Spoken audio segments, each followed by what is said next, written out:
Disclaimer, इस video में कुछ जगह पे मांगा के रेफरेंसेस यूज किया गया है, तो इसीलिए इस वीडियो में छोटी छोटी स्पॉयलर्स होंगे। Hi guys, what's up? I think अच्छे ही होंगे, और अगर अच्छे नहीं हो तो मेरा ये वीडियो देख लो, शायद आपका मूड ठीक हो जाए। तो आज मैं बात करने वाला हूँ 5 my Hero academia fan theories के बारे में, जो कि आप इधर उधर सुने ही होंगे अगर आप एक एमएच फैन हो तो, और अगर नहीं सुना है तो इधर ही सुन लेना। बेसिकली आज मैं उन्हीं थ्योरीज को एक्सप्लेन करूंगा, so let's start the video.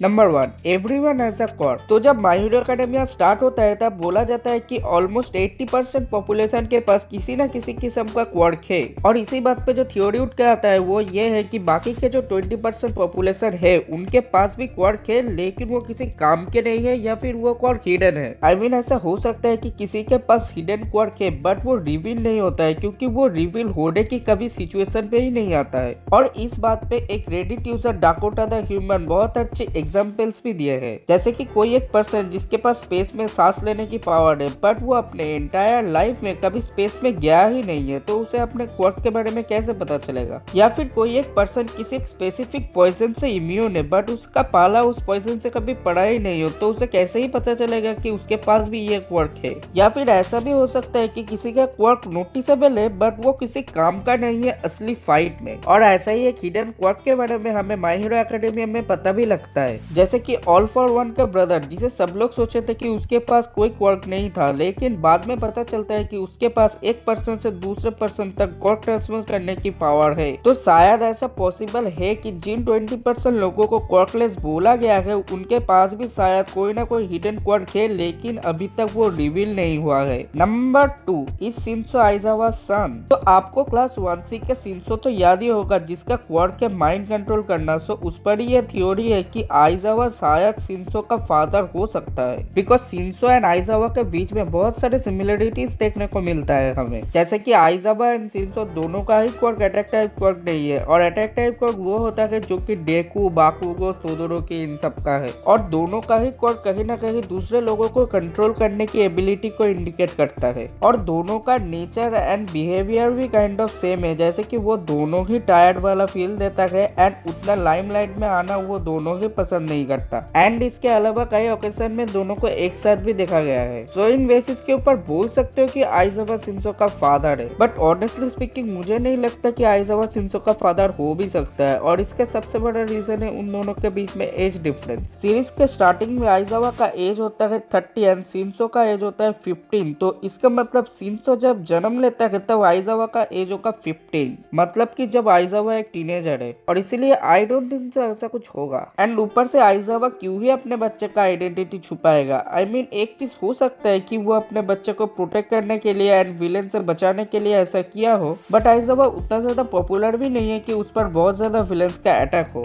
And वैसे भी उस टाइम पे सबसे बड़ा थ्रेट विलेंस के लिए ऑलमाइटी था। सो इन सब चीजों के लिए मुझे नहीं लगता कि ये थ्योरी कुछ सेंस बनाती भी है, बट हम ये नजरअंदाज नहीं कर सकते कि आइजावा एंड शिंजो के बीच में बहुत ज्यादा सिमिलरिटीज तो है, एंड ऐसा हो सकता है कि कुछ रिलेशन हो शिंजो एंड आइजावा के बीच में। और मांगा में दिखाया भी गया है कि आइजावा शिंजो को लेकर इंटरेस्टेड है एंड शिंजो आइजावा के पास ट्रेनिंग भी करता है। सो अकॉर्डिंग टू मांगा तुम कह सकते हो कि आइजावा एंड शिंजो के बीच में जो रिलेशनशिप है वो कहीं ना कहीं ऑल माइट एंड डेकू के रिलेशनशिप की तरह बनता जा रहा है। और मांगा में शिंजो का न्यू लुक भी देखोगे वो काइंड ऑफ आइजावा के जैसा ही है, और शिंजो आइजावा की तरह गले में स्कार्फ भी पहनता है, और जैसा कि आप जानते हो आइजावा अपने स्कार्फ से फाइट भी करता है, क्योंकि उसका क्वार्क उसे डायरेक्टली फाइट में हेल्प नहीं करता है। सो शायद शिंजो भी ऐसा करे, क्योंकि उसका क्वार्क भी डायरेक्टली फाइट में हेल्पफुल नहीं है। तो ऐसा पॉसिबल है कि आइजावा शिंजो को अपना सक्सेसर बनाना चाहता है, क्योंकि कहीं ना कहीं उन दोनों का क्वार्क सिमिलर है। बट एट दी एंड ये सिर्फ एक थ्योरी है, मांगा या एनिमे द्वारा अभी तक इन दोनों के बीच में टीचर एंड स्टूडेंट के अलावा कोई भी रिलेशनशिप को कंफर्म नहीं किया गया है, तो इसीलिए हम सिर्फ एज्यूम कर सकते हैं कि इन दोनों के बीच में कुछ रिलेशन है। नंबर 3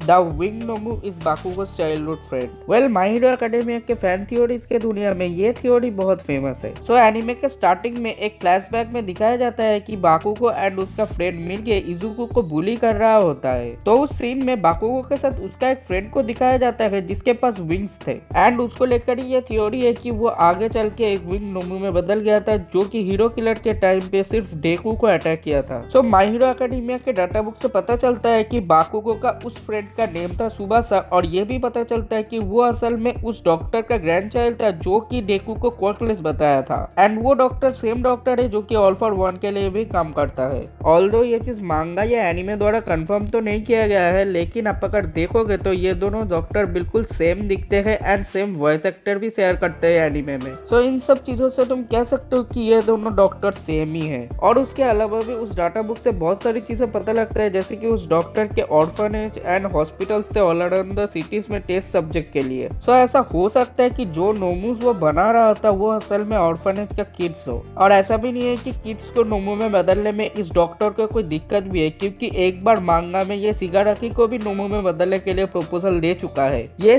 चीज थोड़ा वियर्ड है कि वो अपने ग्रैंड चाइल्ड को ही नोमू में बदलेगा, बट अगर यहाँ पे बात हो रही है ऑल फॉर वन की एंड क्रेजी डॉक्टर की तो ऐसा हो सकता है। तो शायद ऐसा पॉसिबल है कि सुबह नोमू बनता है एंड उसके बाद जब वो डेकू को देखता है तब उसका कुछ फ्लैशबैक से आया होगा, या फिर किसी तरीके से वो डेकू को पहचान लेता है एंड उसके बाद वो डेकू को पकड़ लेता है। शायद उससे मदद मांगने के लिए ही पकड़ा हो या फिर शायद उसे मारने के लिए पकड़ा हो। और क्योंकि उस नोमू के पास विंग्स भी थी तो और भी ज्यादा चांसेस बढ़ जाता है कि सुबह से ही वो नोमू है। आई थिंक ये थ्योरी काफी रीजनेबल थ्योरी था। Number 4, Kaminari is the traitor. My Hero Academia के सबसे बड़े मिस्ट्रीज में से एक है कौन है यूए का असली ट्रेटर जो कि लीग ऑफ विलेंस को इन्फॉर्मेशन देता है। सो इसी बात पे ये थ्योरी है कि कामिनारी ही वो ट्रेटर है। सो आप अगर नोटिस करोगे कामिनारी का पर्सनालिटी स्टार्टिंग से ही मल्टी डायमेंशनल है। आई मीन वो अपने आप को क्लास के इडियट की तरह पोर्ट्रे करता है, but on the other hand वो सरप्राइजिंगली क्लासिक लिटरेचर जैसे टॉपिक्स के ऊपर अच्छा नॉलेज भी रखता है और ऊपर से उसका पावर भी कुछ ऐसा है जिससे कि उस पर शक किया जा सकता है।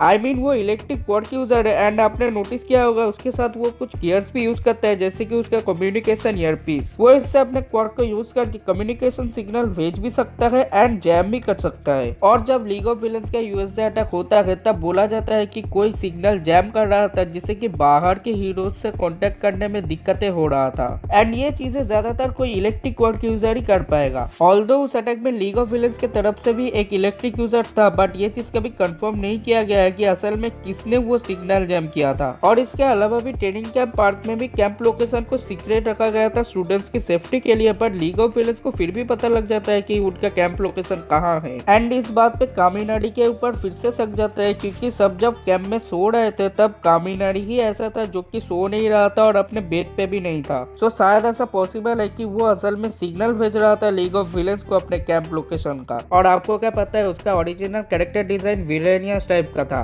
तो शायद ऐसा पॉसिबल हो कि कोई कामिनारी को विलेन बनाने का आइडिया कभी ड्रॉप ही नहीं किया हो और उसे और भी ज्यादा दिखने में इनोसेंट बना दिया हो, जिससे कि बाद में जब अगर पता चले कि वो एक ट्रेटर था तब वो चीज और भी ज्यादा शॉकिंग हो। वेल, कुछ भी हो सकता है। Number 5, Dabi is the missing Todoroki sibling. So आपने सुना ही होगा सोतो तोदोरोकी का 3 सिबलिंग्स है, बट उनमें से हम सिर्फ 2 के बारे में ही जानते हैं। एक है फुयुमी जो कि स्कूल टीचर है एंड वो अपने मॉम से आइस क्वार्क इनहेरिट किया है, एंड और एक है नात्सु जो कि एक कॉलेज स्टूडेंट है एंड उसका एबिलिटीज अननोन है। बट सोतो तोदोरोकी के सिबलिंग्स में से सबसे जो एल्डेस्ट है टोया तोदोरोकी, उसके बारे में हमें कुछ भी इंफॉर्मेशन जानने या देखने को नहीं मिलता है। बस हम इतना जानते हैं कि उसके साथ कुछ बुरा हुआ है जो कि काइंड ऑफ सस्पिशियस है। तो इसी बात पे ये थ्योरी ये है कि डाबी ही सोतो तोदोरोकी का एल्डेस्ट ब्रदर टोया तोदोरोकी है, क्योंकि डाबी का जो फायरबेस क्वार्क है जो कि वो शायद एंडेवर से इनहेरिट किया होगा। एंड हमने एंडेवर को भी देखा है ब्लू फ्लेम यूज करते हुए, और एंडेवर ने बोला भी था कि फायर के टेम्परेचर को कंट्रोल भी किया जा सकता है एंड एंडेवर वो चीज किया भी था। आपने अगर देखा होगा तो एंडेवर एक ब्लू फ्लेम रिलीज किया था, high temperature blue flame release किया था एक नोमू को मारने के लिए। अब इससे 2 चीजें प्रूफ होता है, एक तो ब्लू फ्लेम हाई टेम्परेचर वाला फ्लेम है यानी कि ज्यादा powerful, and Endeavour blue flame produce करने का जेनेटिक्स रखता है। बट अब एक क्वेश्चन उठ सकता है कि एंडेवर तो हर वक्त ब्लू फ्लेम यूज नहीं करता और डाबी हर वक्त ब्लू फ्लेम ही यूज करता है।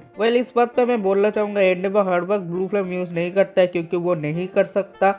एंड दूसरी चीज ये है कि क्वार्क जनरेशन टू जनरेशन कुछ चेंजेस के जिसके चलते इवॉल्व होता है और इसके चलते ही शायद ऐसा पॉसिबल है कि डार्बी को ब्लू फ्लेम क्वार्क मिला है। और हम जानते ही होंगे कि एंडेवर नंबर 1 हीरो के स्पॉट के लिए एक ऐसा क्वार्क बनाना चाहता था, क्रिएट करना चाहता था जो कि उसके क्वार्क से ही ज्यादा पावरफुल हो। और इस प्रोसेस में उसने अपने वाइफ एंड चिल्ड्रन से बहुत ज्यादा ही मिसबिहेव किया था एंड अपने बच्चों से बहुत ज्यादा ही तगड़ी ट्रेनिंग करवाता था। सो शायद इसके चलते ही हो सकता है कि टोया तोदोरोकी फ्रस्ट्रेट होकर अपने घर छोड़ के चला गया हो एंड विलन से इन्फ्लुएंस होकर विलन बन गया हो। और वैसे भी ये चीज हमने पहले भी देखा है एनीमे में कि अपने मॉम डैड की बुरे बिहेवियर के चलते कोई विलन बना हो। और ऊपर से आपको क्या पता है, डार्बी हीरो किलर का जो मोटिव है उससे बहुत ज्यादा एग्री करता है। और हीरो किलर का मोटिव ये था कि एक ट्रू हीरो वही होता है जो कि दिल से किसी को बचाना चाहता है, ना कि रैंक या पॉपुलैरिटी के लिए। एंड एंडेवर जो कर रहा था वो एक तरह से रैंक या पॉपुलैरिटी के लिए ही कर रहा था।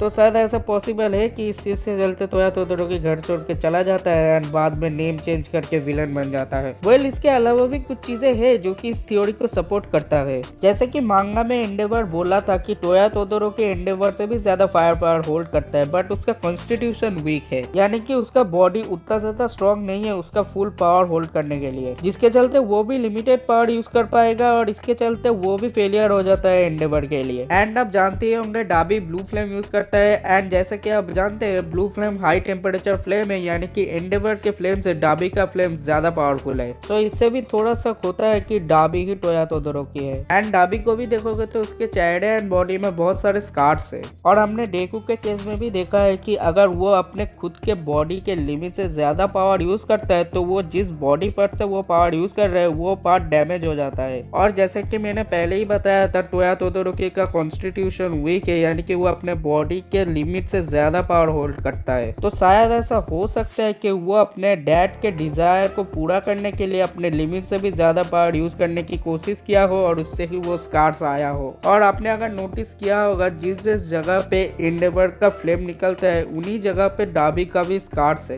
और इसीलिए टोया तोदोरोकी का भी उन्हीं जगह से फ्लेम निकलता हो ऐसा पॉसिबल है। और क्योंकि वो अपने लिमिट से ज्यादा फायर पावर यूज किया था तो इसीलिए उन जगह पे स्कार्स आ गया हो। आई गेस तुम समझ ही गए होगे कि मैं क्या समझाने की कोशिश कर रहा हूँ। बट इतना सब होने के बाद भी क्योंकि एंडेवर उसे फेलियर मान लिया था तो इसीलिए वो घर छोड़ के चला जाता है एंड बाद में विलेन से इन्फ्लुएंस होकर विलेन बन जाता है डार्बी नेम से। वेल असल में क्या हुआ है ये तो हमें अभी तक नहीं पता है, लेकिन ये थ्योरी काफी हद तक मुझे रीजनेबल लगता है। सो इसीलिए आई थिंक इन पांचों थ्योरीज में से कोई अगर थ्योरी सच होता है तो आई गेस यही थ्योरी होगा। एनीवेज ये वीडियो यहीं पे खत्म हो जाता है। आपको अगर ये वीडियो अच्छा लगा तो इस वीडियो को लाइक करो, जितना हो सके शेयर करो एंड सब्सक्राइब कर देना मेरे इस चैनल को। मेरा 110 सब्सक्राइबर हो गया है, मेरा सब गोल है 150 सब्सक्राइबर का, तो जल्दी से जल्दी उसे भी पूरा कर देना। तो ठीक है, मैं मिलता हूं अगले वीडियो में, तब तक के लिए बाय।